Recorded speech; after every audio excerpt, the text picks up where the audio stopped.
Ignore those sound effects. It's all pure sound effects. Hello everyone and welcome back to the podcast. I still haven't released that song yet. I'm trying to do that. Let's go take a look at SoundCloud. Hope you guys' day is going well. Today, we are going to be talking about something that has been happening for a good bit so far. And finally I have this podcast up on legit platforms. But, yeah. The Ukraine. Alright, let's get some articles up. I know this is a sensitive topic, so I will not be making any jokes unless I change the topic, but for the intro, we are going to be looking at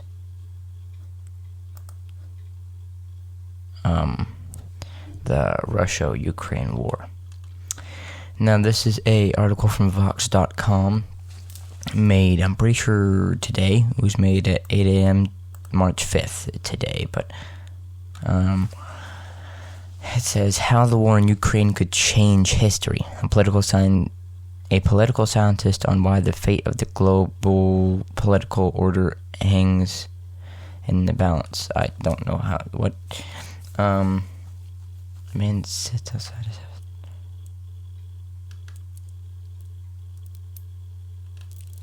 house. Russia's invasion of Ukraine is a world historical event, and the effects of it will likely ripple out for years to come. Since 1945, the world has done a remarkably good job of preventing wars between great powers, making the cost of unprovoked aggression extremely high. In a matter of days, Russia has upended this system. A major war, if not probable, is at least plausible, and that's a significant shift. Let me get some water.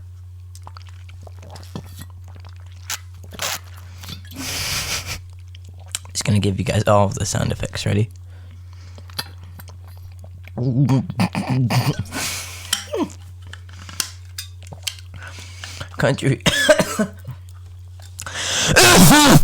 Countries along the globe, especially in Europe, are already rethinking their entire foreign policy, and that's just the beginning. Every government will be watching closely to see what unfolds in Ukraine and whether the global response to Russia is able to deter even greater than escalation. Able to deter even greater escalation. Okay, sorry, I read that wrong. It's worth remembering that we're only a week into this war and things are changing by the day, and that is perhaps the scariest thing about this conflict. No one really knows how it will play out. Is this the end of the global order? Are we entering a new era of great power conflict? I'm sorry. Are we already looking at a World War III? To get some answers, I reached out to William... Who was this by? Sean Illing? I think that's Sean Illing. To get some answers, I reached out to William Woolforth, a professor of international politics at Dartmouth. Dartmouth? I'm going to say Dartmouth. Woolforth studies the post-Cold War, and he's a close observer of Russian foreign policy. I wanted to know what he thinks is truly at stake in this conflict, and if one of humanity's greatest achievements, a rule-based system that nearly abolished the idea that nations could use brute force to take whatever they want, has come to an end. A lightly edited transcript of our conversation follows. Sean Illing. When people say that Putin's invasion of Ukraine is the end of the global order, what does that mean? I'm going to get some water, as William Woolforth.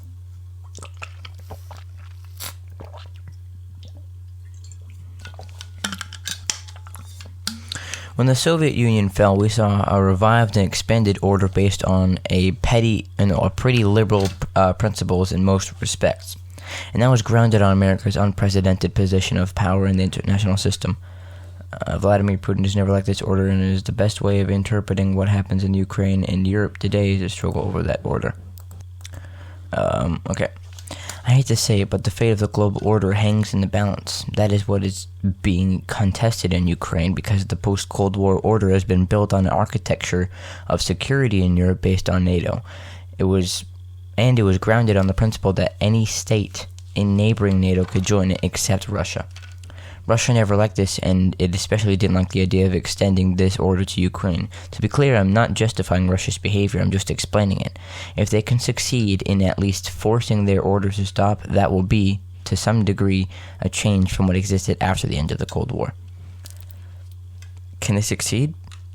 It's not clear. We're seeing a fatal confrontation of different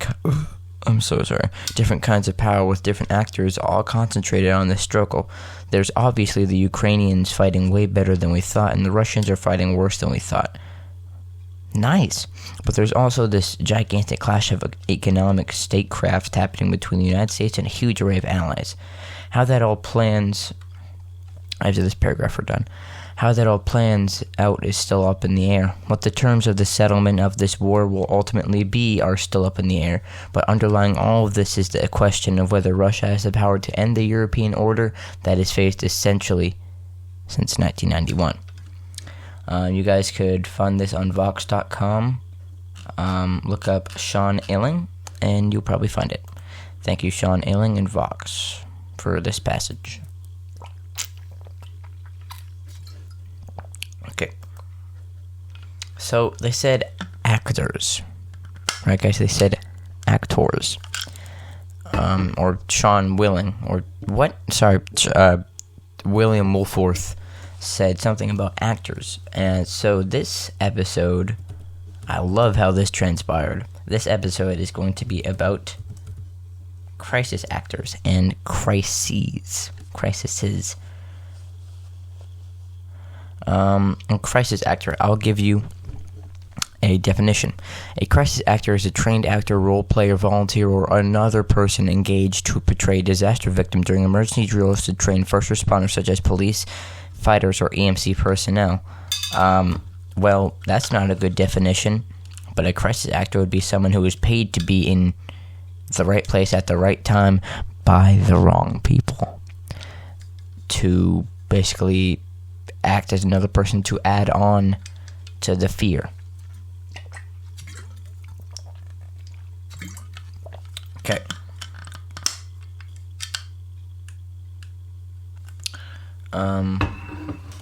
So let's look up crisis actors 9/11. Alright, so this was,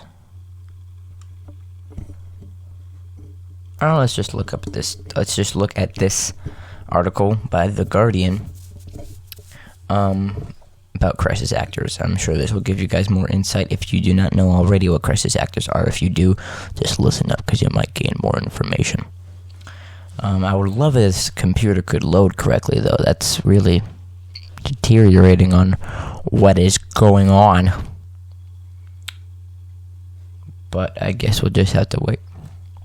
Lucky for The Guardian. The Guardian has been going for 200 years. Woo! Good. My neck is broke. What have you guys been doing today?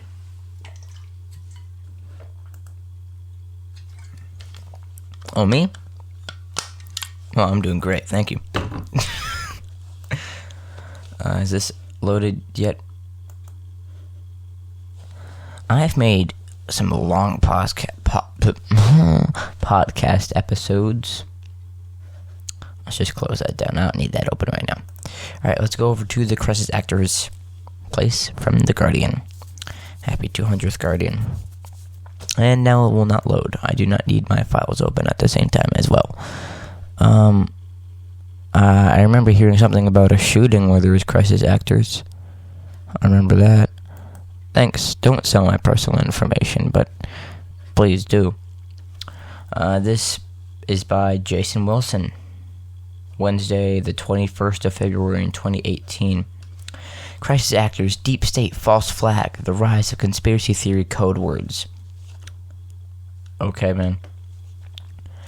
The idea that mass shooting victims and witnesses are hired performers serving a dark purpose has, over the last decade, migrated from the farthest margins of conspiracy media. On Thursday okay, keep in mind, this is Thursday, like a week prior from the 21st of February, 2018. On Tuesday, on CNN, Parkland survivor David Hogg was asked by Anderson Cooper about the plethora of right-wing websites and social media accounts spreading conspiracy theories about him. In response, Hogg said, "I'm not a crisis actor. I'm someone who had to witness this and live through this, and I continue to be having to do that. Those with little experience of the febrile world of conspiracy theory may not fully understand that what Hogg is being accused of. So sorry. But the idea that mass shooting victims and witnesses are high performers serving a dark purpose over the last decade has... Dude. He literally copied and pasted that.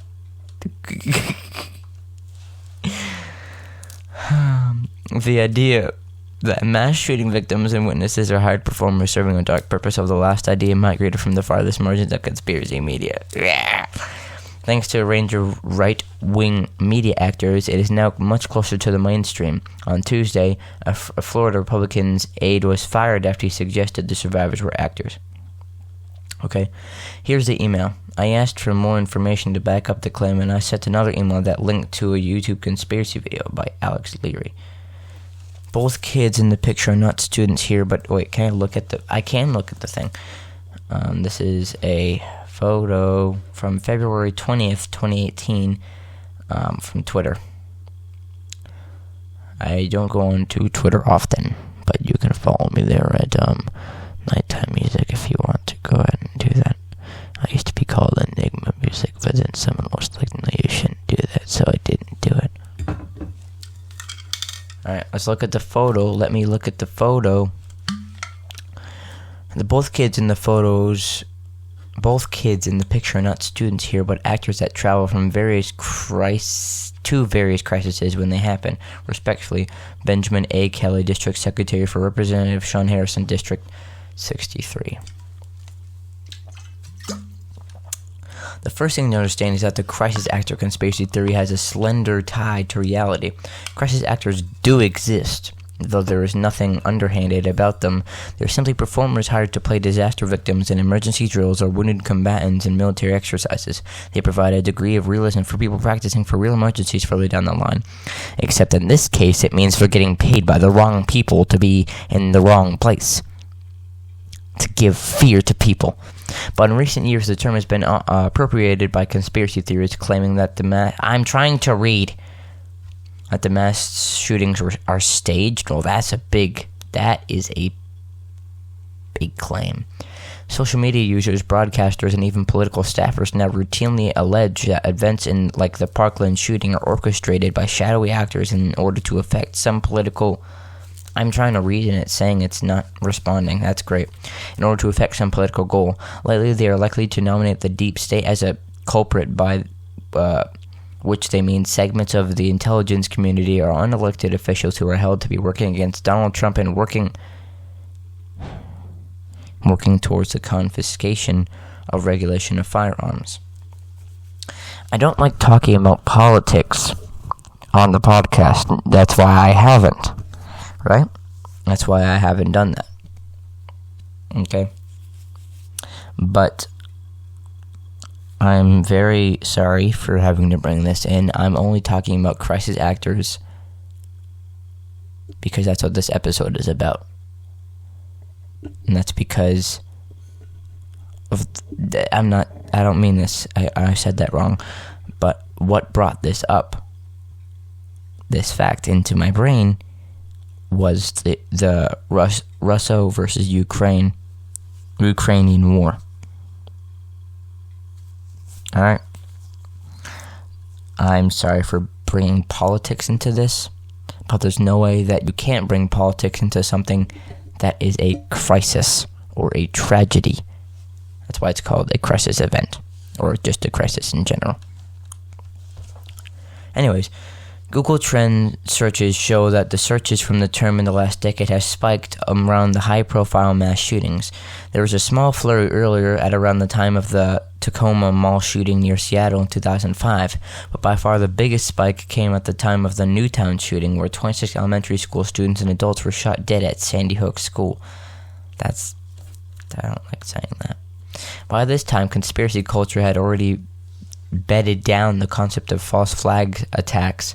This is the idea that powerful forces routinely arrange massacres and terrorist atrocities and make it appear as if some other individual or group did them in order to achieve their sinister political goals.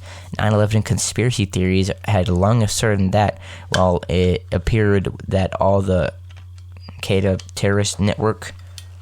Al-Qaeda terrorist network was responsible for the attacks in New York, they had already been orchestrated by the Bush administration, Mossad, and some other actor in order to provide a basis for the war in the Middle East.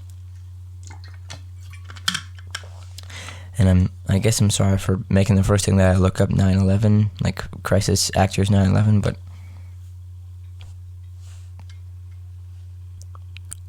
podcast. Sorry. The crisis actor concept augments the false flag idea. It offers an alternative narrative for incidents of mass violence. The government agencies or other powerful actors stage shootings and then employ actors to play victims, witnesses, or bystanders. Gotta stay hydrated, people. If this is true, conspiracy theorists think it means that America's gun violence crisis is not real, place that is very real, and has been manufactured in order to disarm the populace. Some conspiracy theorists will then argue that this is part of a larger plot to subjugate Americans to tyranny. This is what I mean when I'm talking about... This is what I mean when I'm talking about politics in the podcast. I mean, there's no avoiding it. I don't know why I'm getting angry. I'm just trying to make a podcast episode, and I thought that I'd have a good time, but this is really ticking me off. The quote-unquote evidence presented is often the resemblance between people featured in media reporting of mass shootings and people who have been present at other events. Here, YouTube and other video services provide both the raw materials for conspiracy theorizing in the form of shareable, reusable video and a venue for the propagation of the resultant investigations. The video is unavailable, nor was I going to watch it. It's no coincidence I've watched some of these before, actually, when this first thread came out, but these updated a lot, actually. It's no coincidence that the cottage industry of false flag allegations has grown in tandem with the mass uptake of social media. Theories are absorbed and spread rapidly online by a range of groups. Conspiracy broadcasters have large international audiences, and some polling suggests that up to half of Americans believe in at least some signature conspiracy theories. Some spreading crisis actor theories like Alex Jones and True Pundit have been lent credibility by the president or members of his family, and there had been some suggestion that conspiracy theory has now been automated. I'm going to reread that whole thing. And there's been some suggestion that conspiracy theory has been now automated, with tall tales about the Parkland massacre being spread by a network of bots. God dang. That's a big allegation. Very big. As with 9/11 conspiracy thinking, Alex Jones acted as a major popularizer of crisis actor meme. Jones said back in 2012 and 2013 that Sandy Hook was a false flag and that no one died. He claimed that the children killed were acting for the cameras and that the parents had faked their own children's death. Good Lord, man. Good Lord. Good Lord. Sorry about this, guys. Under pressure, Jones has sometimes tried to back away from his role in propagation the theory. What? But in other incidents since, from Orlando to Las Vegas, Jones's first report in his broadcast and on his website has been to assume that the official accounts are elaborate lies and that many on the scene are in on the deception.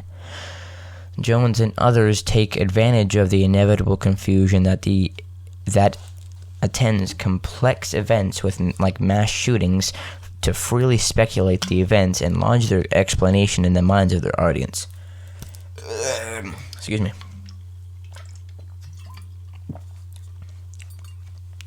These theories would be laughable and unworthy of our attention were it not for their real-world impacts and the fact that so many people accept them. When Jones was interviewed by Megyn Kelly last year, parents of Sandy Hook victims took their airwaves to the internet to protest. They said that on top of their grief, they had been harassed for years since the massacre by people who, thanks in part of Jones, believed that they and their dead children were lying. Good God. Ben Shapiro.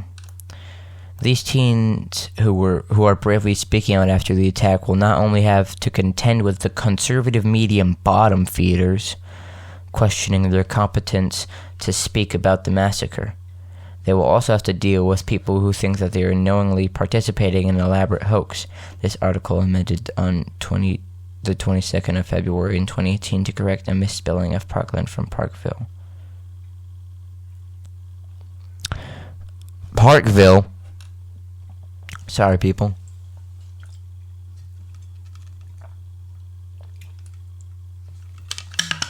With the last of my water, now it's on to my crackers. And these are the Townhouse ones, too. Buttery and something else. 1 second. Alright.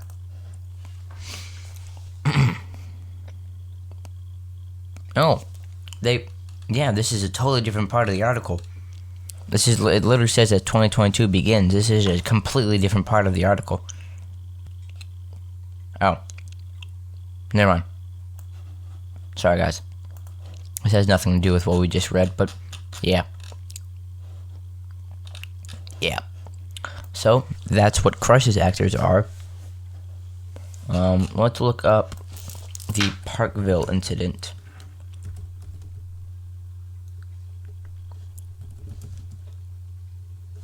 Nope. I hate typing when the mic is in the way.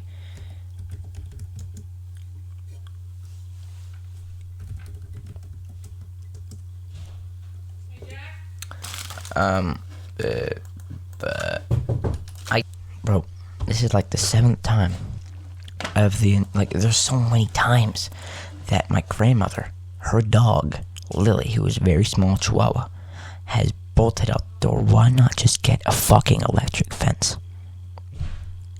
So tiring. I'm sorry for saying that, with such vigor, but, holy balls. The crackers are good. Alright.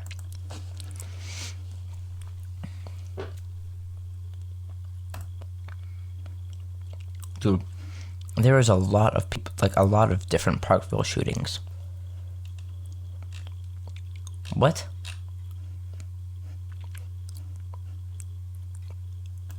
That's the one that I want to look at. God, what is going on? Alright. What? Wow, CBS is not helpful.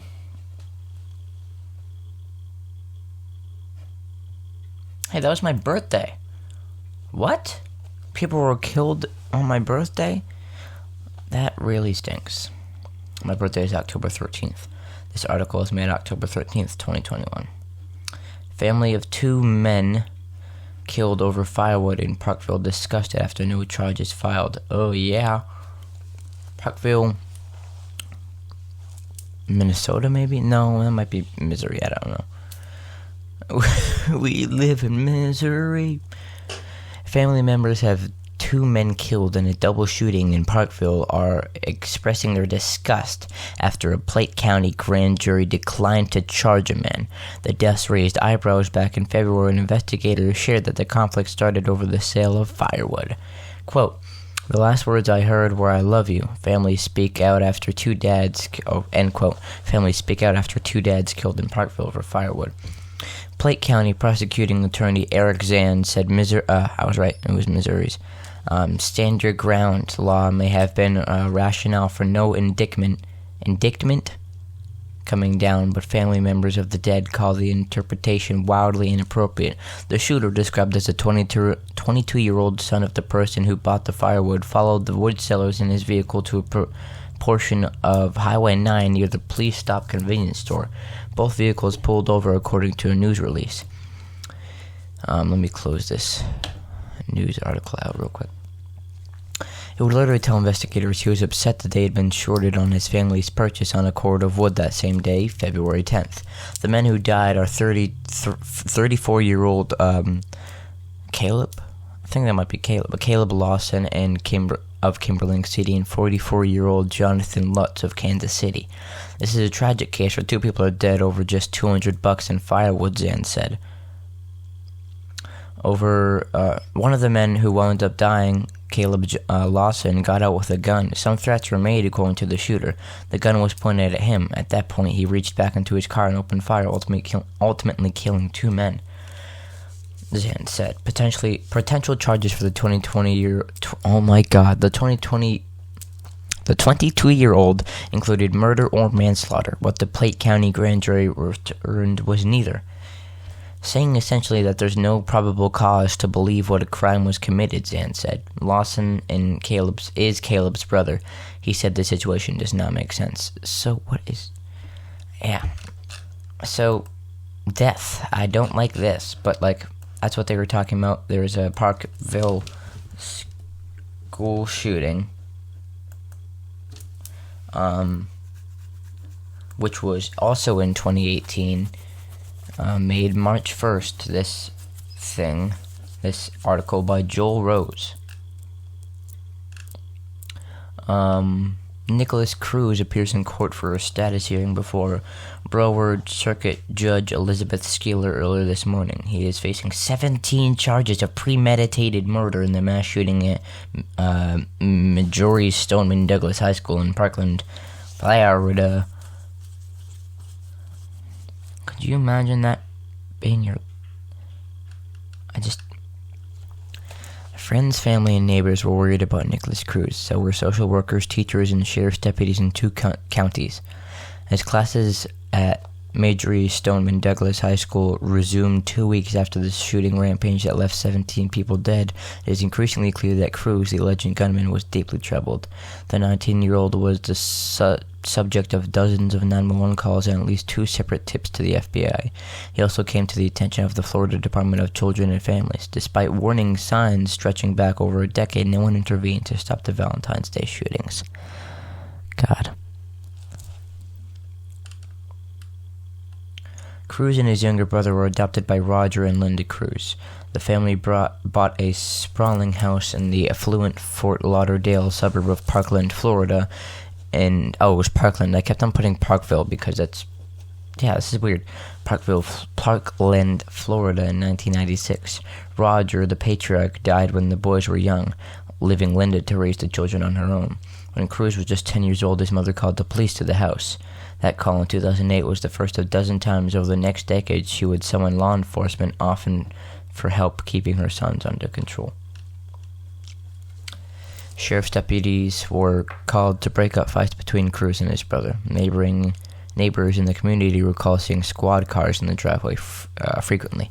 At first, the problem seemed minor. In November 2008, according to a list of service calls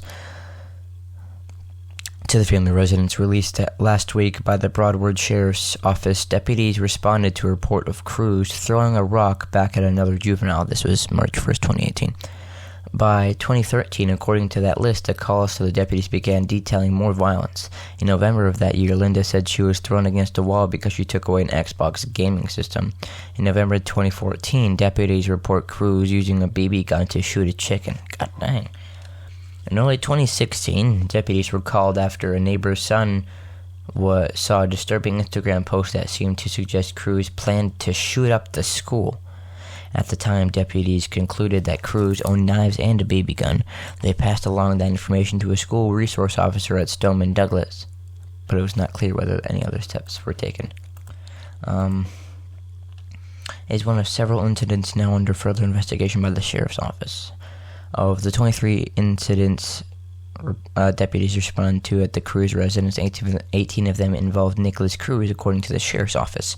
The office says that none appeared arrestable under Florida law. At some point, money became a problem for the Cruz family. Linda sold her Parkland home in early 2017 in a short sale. I saw Nicholas and I said, "Are you moving?" said Helen Peschola, a neighbor who lived across the street from the family. That looks Italian maybe, or just European. And he said, "We can't afford to live here anymore." In November, Linda died of complications from the flu. Cruz went to live briefly with a family friend, Roxanne Deschamps, outside Palm Beach, Florida, but that situation did not work out well. In 911 tapes released last week by the Palm Beach County Sheriff's Office, Cruz said he got into a fight with Deschamps' son. He talked about his mother's death. "The thing is, I lost my mother a couple days ago, so I'm dealing with a bunch of things right now," Cruz said. "Got kind of mad, and I started punching walls and stuff, and a kid came at me and threw me to the ground, and he kicked me out of the house." In a separate call to 911, Deschamps told the dispatcher that she was afraid if Cruz would come back to the house with a gun and that he demonstrated violent behavior in the past. He put the gun on the head of his brothers before, so it's not the first time. And he did this to his mom. "It's not the first time he's put a gun on somebody's head," Deschamps said on the 911 recordings. Well, that's just a red flag, clearly. No arrests were made, according to the police report. A sheriff's deputy picked Cruz up from a nearby park and returned him to the Deschamps home.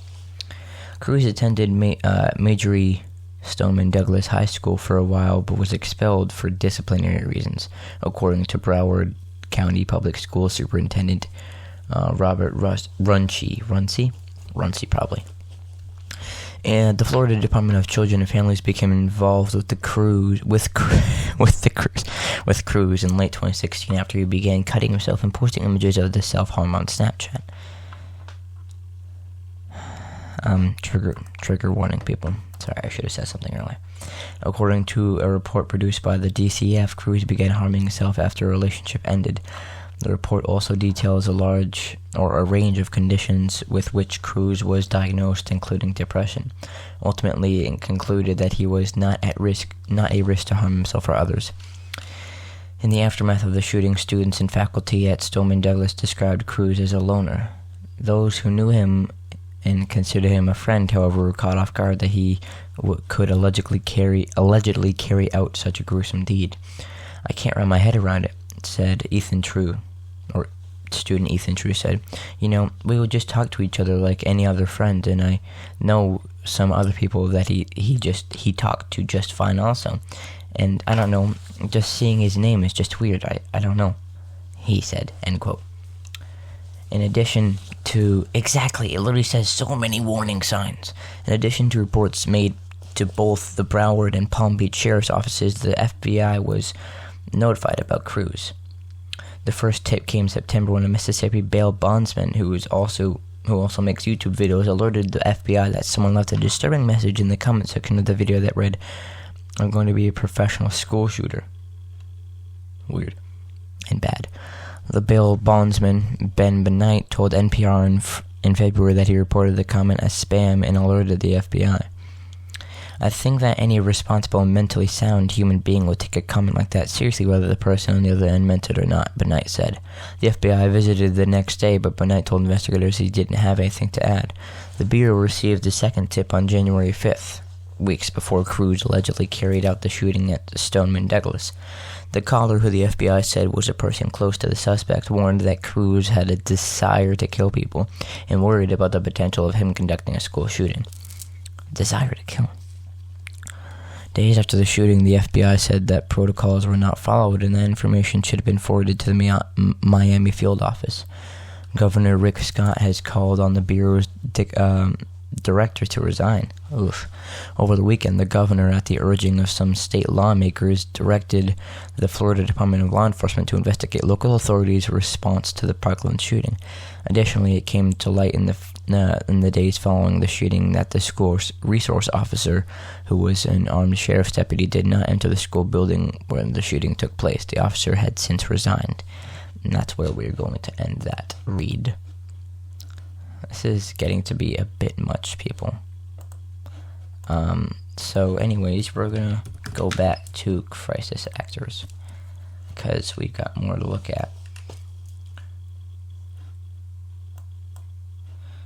Alright, so this is another thing by Vox, by Matthew Yglesias. The Parkland conspiracy theories, explained. Alright, let's read. Agree or disagree with them on policy, teenage survivors of the shooting at Marjory Stoneman Douglas High School in Florida have emerged as a compelling spokespeople for the cause of gun control, leveraging their inherently sympathetic situation, media savvy, and conviction to become high-profile and effective advocates. The reason these young people were spurred to action seems pretty obvious. Watching their friends be gunned down en masse increased the salience of the issue. In Parkland, Florida, where the shooting took place, is exactly the kind of reasonably diverse and upscale suburban district where Donald Trump's brand of culture war politics has alienated most people and inspired tons of new grassroots organizing. What? Or else, as right-wing celebrity former Sheriff David Clark alleged, maybe it's a conspiracy organized by George Soros. David A. Clark Jr., or Sheriff Clark, tweeted February 20th, 2018, the well-organized effort by Florida school students demanding gun control has George Soros' fingerprints all over it. It is similar to how he hijacked and exploited black people's emotion regarding police use of force incidents into the cop-hating Black Lives Matter movement.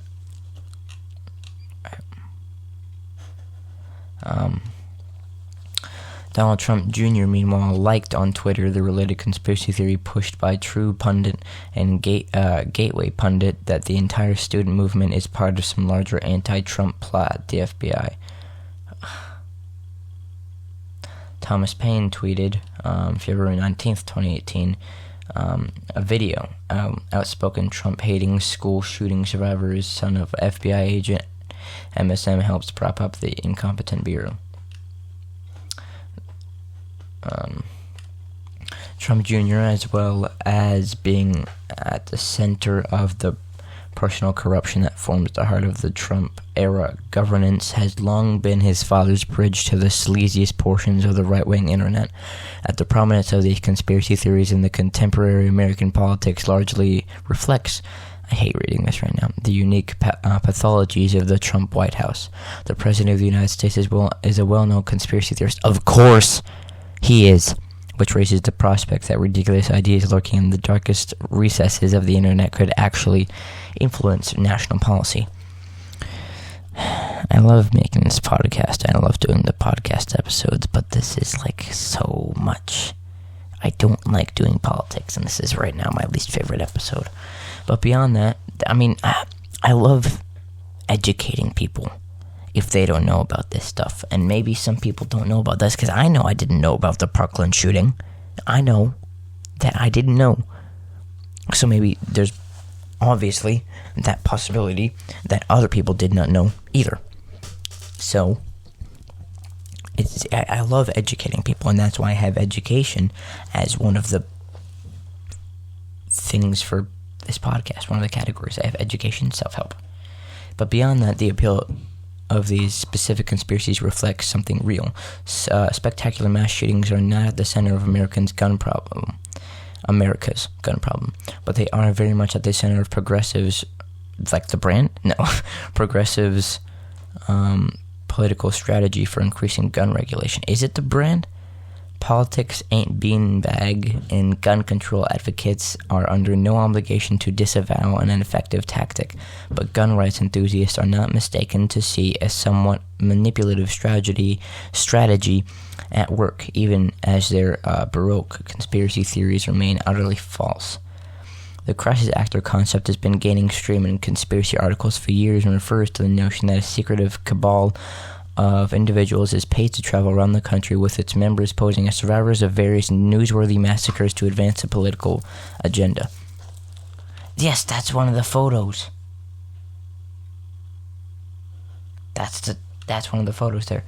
I'll explain it after we read this. Crisis actors, to be clear, are a real thing, but they are not hired to serve as fake victims of real tragedies. Rather, they are hired to serve as fake victims of fake tragedies for the purposes of military or police training exercises. Back in 2012, conspiracy theorist James... I might be wrong about this whole thing then. Conspiracy theorist James Tracy put forth the theory that many victims of the Sandy Hook massacre being quoted in the media were, in fact, crisis actors hired to advance the gun control agenda.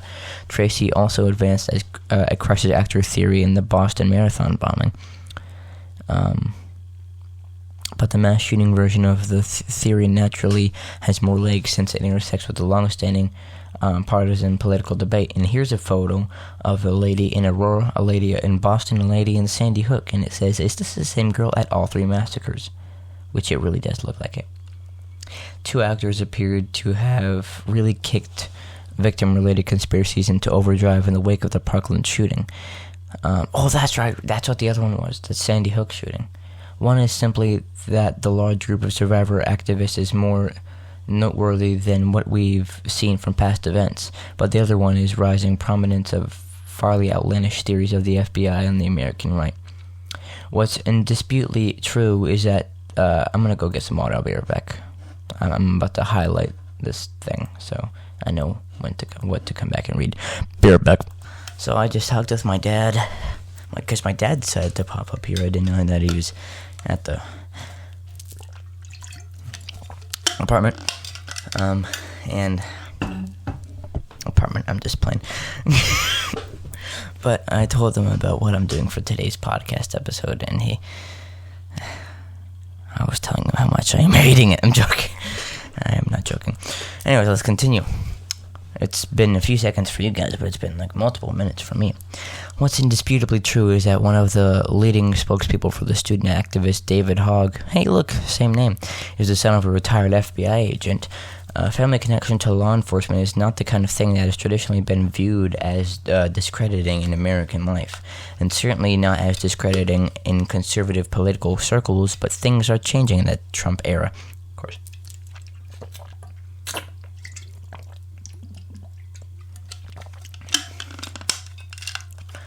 This was posted probably on Twitter by Nick Convisor.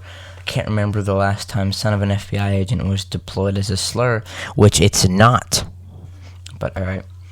In particular, the vicissitudes of the ongoing investigation into the Russian government's 2016 information operation, and possible ties to the Trump campaign have prompted the development of a number of baroque and inaccurate conspiracy theories to attempt to paint the FBI a disproportionately white, disproportionately male law enforcement agency that has never in its entire history had a Democrat serve as director, as the epicenter of a deep state conspiracy to take down the... I'm just going to stop reading this altogether. This has been a bit of a shorter episode. It's currently like 43 minutes in. We just reached 43 minutes. This is hurting my brain. Let's talk about memes, man.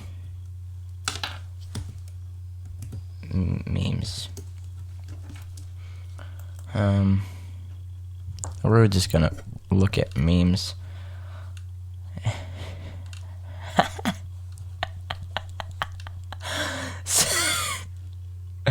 There's this post by the Twin Tigers called, "You're not a cat, you effing liar." And then he sends a photo of the cat and he says, "Explain this." And he's like, "No fucking way." This one is by Morning Cup of Joe. Oh my gosh. That's horrible. This one's by I'm Florida Man. If straight guys can act gay to be invited to girl sleepover, that means gay guys can act straight to the boy sleepover. God. Morning Cup of Joe said he remembers the rumors of Minecraft too.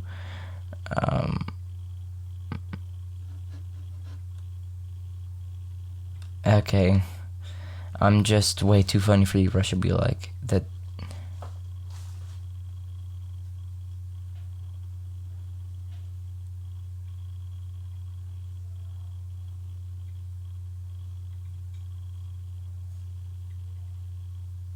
This entire thing is weird. I don't want to look at that. Paul McPoofyface said people in the 1960s when the world changed from black and white to color. Oh my god, dude. Shut up.